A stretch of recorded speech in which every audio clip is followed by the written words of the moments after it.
Today we are going to talk about top 3 influencers who robbed their fans for millions of dollars. Influencers who paid tons of money for internet to forget their scams. The first one, we got your favorite YouTuber, IShowSpeed. Speed, just for you. Paradox crypto to the moon.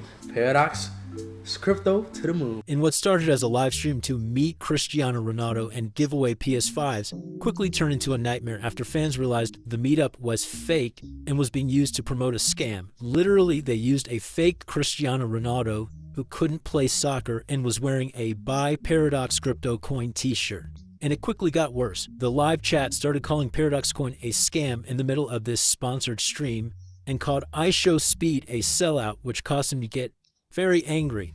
You sold out. They're using you, Speed. This is just sad. That is crazy, bro. Like, them comments like that, bro, is making me like, that's crazy, bro. The fact I ever make, like, Chad, the fact that y'all y'all just sticking me like that is just crazy. I hate that, bro. Y'all so weird, bro. So when those people see right through your scam, that's pretty embarrassing. And it got so bad that Speed had to mute himself to try to figure out how to salvage the situation. The only problem is, he forgot to fully mute the mic. So what do I do now? Bro, they're spending LCM.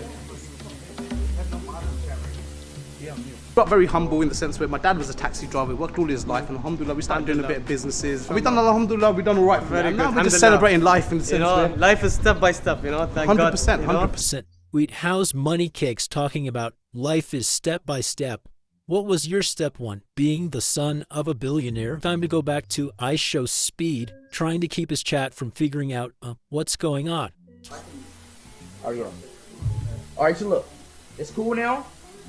Relax. Yo, relax. Why listen to the chat? You see no more scams. Trust me. The microphone. I know. I'm just trying to make no. Bro, you know what I'm doing, bro. No. I'm not gonna say that, but then it's gonna be obvious, bro. Yeah, I think it's a little too late for that. The only way to make this more obvious is if he changed his name to IShowScams. Now, I do have an update here because Speed has responded saying he's not a scammer and regrets his mistake. Stop spamming. I'm not a scammer, bro. Why they keep spamming? Bro, I'm not a scammer, dog. I made a little mistake, that I wish I never did, but I'm not a scammer, bro. Now, what exactly you make of this is up to you. Next, we got this Asian kid, Malone. He really had a good run. No way. Oh my god! $242 million! Do you know how much money that is? Ballin' like it's game time. Locked in when it's game time. Yeah, I'm ballin' like it's game time. I wake up, flex, thumbs down now. Check, no drip, this time to run it. 20-year-old Malone them, 18-year-old Virchitao, 21-year-old Jendiel Serrano, Danish Khan and Chen. This gauge targeted a single Genesis creditor who had no idea they were about to lose a staggering $230 million worth of Bitcoin. But how did they put it off? Were they expert hackers with advanced coding skills? Well, it was much simpler than it seems. These scammers did something very clever. They hacked into basic human nature. It all began with a phone call, a seemingly harmless contact from Google support, but this call wasn't from Google at all. Using a spoof number, Vichitao, also known as Wiz, convinced the victim that their personal accounts had been compromised. With his false sense of urgency, he gained access to the victim's Gmail and iCloud, where he gathered key security information. Another call followed, this time from Janiel Serrano, aka Box, claiming to be a representative from Gemini, the crypto exchange the victim used. The victim was tricked into believing their account was under attack. Under pressure and convinced they needed to act fast, the victim reset their two-factor authentication settings, giving the thieves the access they needed to take control of the Gemini account, quickly sending funds to a compromised wallet. The situation was spiraling, but the victim had no idea. When he was asked to use AnyDesk, a remote access software, it seemed like another step in securing their assets, but in reality it was the final blow. As the victim unknowingly shared the screen, the private keys to their Bitcoin wallet were exposed, and in just a few clicks, the digital fortune was transferred into the hands of the thieves. Wow, I'm really worried. Try it both. Get away. Let's see it good, but it's a blockchain. It's audible. How much? Wait, my charge. Oh my god. In a private video they recorded the live reactions to the successful transfer of 4,064 bitcoins valued at over $230 million at the time. While most of the crew chose to play it safe, keeping a low profile and resisting the temptation to splurge, one man couldn't help but stand out. His name, Malone Lamb. Ballin', like it's game time. Locked in when it's game time. Yeah, I'm ballin'. Malone was based in LA, and the moment he got his hands on the money, he wasted no time diving headfirst into a luxurious lifestyle. Everything he had once watched the wealthy people enjoy was now within his reach, ready to become his new reality. Nightclubs became his second home. Almost every night, he hit the club, spending ridiculous amounts of money on VIP sections and bottle services. His bar tubs were unbelievable, some nights costing $265,000, $200,000, and even more than $500,000 in a single night. If you were in one of those clubs, you couldn't miss him. Hey, yo, Malone, he going real crazy like it's your birthday. His name will be flossing on signs, and DJs will touch his name, giving him all the attention. Malone! 70 bottles, Malone! Welcome home, Malone. They just hit $100,000 in bottles right now. Jesus, Malone, this is next level. Malone, you're not stopping tonight, right? She quickly became everyone's favorite, because whenever he was around, everyone got to drink for free. She threw around cash like there was nothing, and one time he even hated a DJ a massive 6-liter bottle of Golden Ace of Spades champagne, which could cost anywhere from $25,000 to $60,000. Malone bought a black Mansory SF90, a white Lamborghini Urus, a fully kitted out white Mansory Lamborghini Urus with baby blue interior, matte black Lamborghini Revuelto, the new Porsche 911 GT3 RS, the new Far SUV in black, two Mercedes-Benz G-Class, one in grey, one wrapped with matte black camel, and convertible matte black and pink Rolls-Royce Dawn, a blue BMW M4, another Lamborghini Revuelto in matte grey, the blue Lamborghini Urus, an all-white wide-body kit Lamborghini Aventador GJ with Malone's name written on the bottom of the door, a matte black Ferrari 12 Superfast, another Lamborghini Aventador GJ in blue, a pink Urus, which Malone originally bought as a gift for his ex-girlfriend to try to get her back, but got rejected again. A fully black carbon fiber McLaren 765 LT, a blue Polani Hara, and many more cars. Malone thought she was untouchable, but behind the scenes, law enforcement and experts like Zach XPT were already connecting the dots. Through his flawless spending, investigators tracked large transactions linked to the stolen Bitcoin, using blockchain analysis to map out the movement of funds. What's more, both Box and Wiz slipped up during the process of loading the funds. On several occasions, they accidentally leaked the stolen funds with their personal assets. Wish, for example, also leaked his full name during a screen recording, while Box reused deposit addresses, making it easier to trace the funds back to them. These mistakes, combined with recorded conversations and digital footprints, painted a clear picture of the criminals' activities. By mid-September 2024, the FBI and other authorities had gathered enough evidence to act. On the 19th of September, federal agents raided Malone's Miami mansion, where he was arrested, surrounded by all the luxuries he had bought with a stolen fortune. And our final influencer is Logan Paul with his curly blonde scams. CryptoZoo.co. I am so excited about this project. It's so fun. It's a really fun game that makes you money. A fun game that earns you money. How much did you guys make from CryptoZoo? I lost around $50,000 in CryptoZoo. I lost $40,000. I lost around 15,000 US dollars. I lost $25,000. $120,000. $500,000 Australian, which is $500,000 in CryptoZoo. Some of you guys think you know the story, but it goes so much deeper. We have Logan Paul himself, who has abandoned this thing, leaving thousands of victims in his wake. For the last 6 months, I've been working on my own NFT project. We have a massive team behind it and are probably out of pocket like $1 million just because we believe it's gonna work. September 1st, CryptoZoo.co. We don't scam. I've never scammed anyone before. Logan cares extremely deeply about his audience, loves his brand, doesn't have to scam to make money. $1 million mystery that began this whole story. Like many people, I first heard about CryptoZoo from a podcast Logan runs called Impulsive, which was the experience of a lot of people that I spoke to.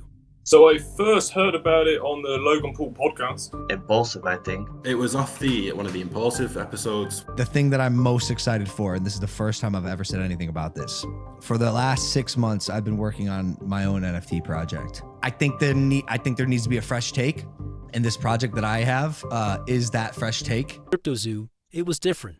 It wasn't his friend's project this time, it was his. And it wasn't even a project at all. It was a game that could earn you money. I'm excited to launch my game. You keep using and you just did it again. You keep using a word there. Game. You're not using like a project. It's a game. It's a game. It's a really fun game that makes you money. Now you might be wondering, how's it possible to earn money from a game? Well, let me try to break it down for you. This is how it was supposed to work. You started by buying this crypto token called Zoo, which is their in-game currency, and you use Zoo coins to then buy egg NFTs, which you can then hatch to become animals. You then can breed those two animals to become hybrid animals. For example, if you breed a gorilla and a kitten, you get a Gore Kitty. And the more rare the NFT, the higher the daily yield of Zoo tokens that animal earns you every day. Theoretically, it works almost like passive income. You can then burn your animal NFTs to release the Zoo they earned back to you, and from there you can invest it into eggs or just cash out. Now, some of you of the Egyptian persuasion might notice some triangular qualities to this game description. But let's not be too quick to judge, because remember, there are a lot of NFT games built in this model. It's called play to earn. Now, Logan admits that there are other games like his, but what's going to really make his stand out is that other games have randomly generated assets. His game has handmade art. It's quick to make a digital asset with, unique, randomly generated characteristics. We handmade art for the past 6 months, bro. Approval, very specific notes, 10 different artists making art for our project. Now, I'll admit, this all sounds very enticing. Handmade art, a fun game that can earn you money, and one of the biggest influencers in the world backing it. You might think, how can I lose? Which is why when people were told all you had to do to play was buy an egg, people spent millions. Just on the first launch between ETH and Zoo, people bought $2.5 million worth of eggs in the first day. And did I mention the game hadn't even been launched yet? All people were buying was the marketing and the promises. And it wasn't just the NFTs they bought either. The Zoo token also skyrocketed in value, reaching a $2 billion market cap pre-game launch, right? The trading volume was in the tens of millions of dollars per day. Logan Paul couldn't possibly scam us, right? But as the game got closer to release, the CryptoZoo team started releasing the first ever photos of these animals. And come to find out, this handmade art story wasn't really true. It was actually Adobe stock photos mashed together. This is the sort of first red flag of this project. We have a massive team behind it and are probably out of pocket like $1 million just because we believe it's going to work. On development. Yeah. That's the line that started this whole mystery. We've put hundreds of thousands of dollars in it. Personally, the whole team, $1 million plus. The core mechanic of CryptoZoo, that you can make money with these stupid animals, didn't even work on launch day. And still, to this day, a year later, still does not work. Wow. So on launch date, basically nothing worked. And a year later, that's still true. Now, after this was discovered, the price of Zoo fell 63% in just 24 hours. And at this point, Logan Paul basically goes silent on CryptoZoo. No more podcast mentions, no more saying he handmade art. CryptoZoo already got millions in investments, but Logan only speaks in the Discord twice over the next year to say, quote, sober, currently shaking my head, and yo. Not too much of this is out, but he's been working on a massive project. And one of them will be the biggest thing I ever do. It's like my life and soul is put into this project, which is where most of my time these days goes. Logan finally admitting this secret project isn't CryptoZoo at all. It's something else entirely. I'll tell you about this project when we get closer to launch. Yeah. This project line is going to be... Is that the thing with the egg? Like the zoo? No.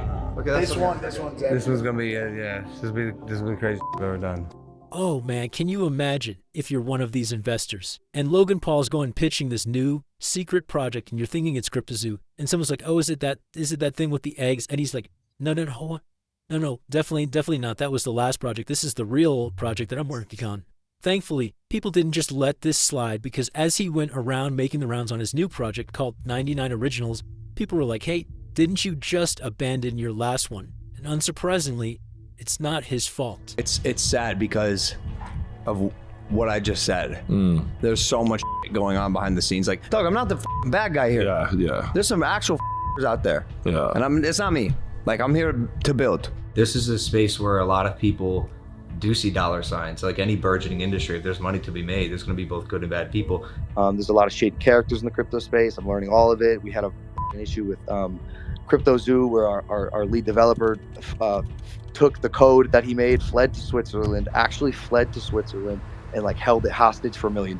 Like behind the scenes drama that took a stick and stuck it in the spokes of my wheels. Hype people up to put more money in.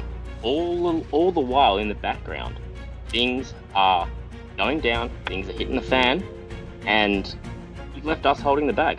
Logan, you stole 40 million in tokens from me. You are a scam artist. You are a liar, and you betrayed your own community. You aren't that guy. Logan replies, "Oh, trust me, bro. I am that guy."